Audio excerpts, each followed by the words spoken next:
From 1879 until 1950, St. Catharines, like most other Ontario cities, was serviced by streetcars. With an increasingly urbanized economy and radical ideas like commuting and the weekend, everyday St. Catharinites were suddenly finding themselves with a much greater need to travel, and the NS&T was here to take them where they needed to go. I'm here at the Grantham Rail Trail, formerly part of the Lakeshore Division on the NS&T transit system. This is History from Here, a video series presented by the St. Catharines Museum and Welland Canal Centre.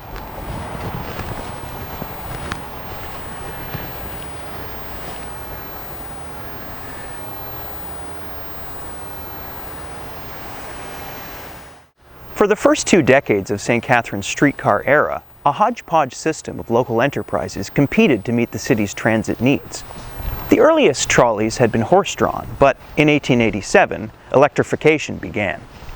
Most of these early rail cars were made locally by Patterson and Corbin, who also had contracts with transit companies in Hamilton, Toronto, Ottawa, and other cities across Canada. The Niagara, St. Catharines and Toronto Railway, or NS&T, incorporated in 1899 and began buying out the other local transit companies to establish a cohesive system. By the time the NS&T stepped in, there was already relatively sophisticated infrastructure in place. Electricity for the system was generated at Lock 12 of the old Second Welland Canal, and the final horse-drawn line was eliminated in 1900. The NS&T operated electric streetcar lines on St. Paul and Queenston streets, and later Ontario, Geneva, Yates, and Louisa. What set this transit system apart from many others, however, was that it also included interurban lines. Passengers could take streetcars to Meriton and Port Dalhousie, which were separate municipalities at the time, but also to Thorold, Welland, Port Colborne, Niagara Falls, and, if you took the line I'm walking today, Port Weller and Niagara-on-the-Lake. We'll cover the history of other divisions in upcoming videos. The NS&T's Lakeshore Division opened on December 1st, 1913. This line began at the terminal on Geneva Street. Streetcars headed across Welland Avenue and then up Niagara Street. They crossed the then active Third Welland Canal via a swing bridge before turning onto Facer Street, the city's most northern neighborhood at the time. The line carried on off-road past Grantham and then turned straight north, cutting through what was then the countryside. It is that section that lives on as the suburban recreational trail I'm enjoying today.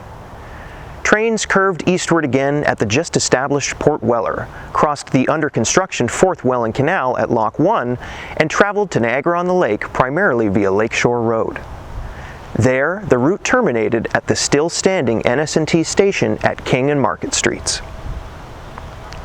The Lakeshore Division was the NS&T's last major rail expansion project. Extending service to Niagara-on-the-Lake had been talked about for some time, but it was construction on the new Welland Ship Canal and Port Weller that finally got the project moving. The new streetcar line was able to service the worksite at Lock 1, bringing both passengers and supplies. When the First World War broke out the following year, the line carried a high amount of traffic to Camp Niagara. It was also used by local passengers, summer travelers, and even by farmers to transport produce, particularly during the fruit harvest. In total, the route to Niagara-on-the-Lake was about 20 kilometers long and took around 45 minutes each way. The beginning of the end for the streetcar era came in 1929 when the NS&T introduced its first buses. Passenger service to Niagara-on-the-Lake was terminated in 1931. This move was part of a broader trend of cost-cutting due to the Great Depression, as well as decreased ridership resulting from the popularity of automobiles. Activity at the Lock 1 worksite was reaching its conclusion too. Local passenger service as far as Carleton Street was maintained, as was freight service along this stretch up to Port Weller, which proved useful with the establishment of the dry docks there in 1946. Elsewhere in St. Catharines, passenger streetcar service kept up a little longer. The Port Dalhousie line had been especially successful, with the lakeside village serving as a popular weekend destination for locals and out-of-town visitors alike. There, the NS&T also operated a steam ferry service to Toronto, and in 1902 established Lakeside Amusement Park, a common strategy to convince customers to buy more transit fares by giving them somewhere to go. In 1939, with car infrastructure improving more and more, Streetcar service was suspended in St. Catharines, except for the interurban lines, including Port Dalhousie. It was, however, restored in 1942 due to wartime fuel rationing. Renewing passenger service up this line to Port Weller was briefly experimented with at this time too.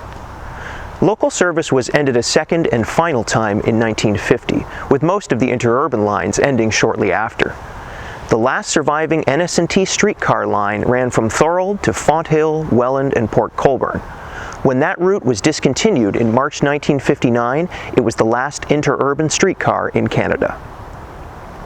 This rail line continued to be used by CN until the early 1990s, when the tracks were torn out and the city acquired the lands for a recreational trail, eventually paving it in 2022. Though no longer carrying streetcars or freight trains, this trail is indeed once again serving its original purpose, a people-moving express route across St. Catharines' North End.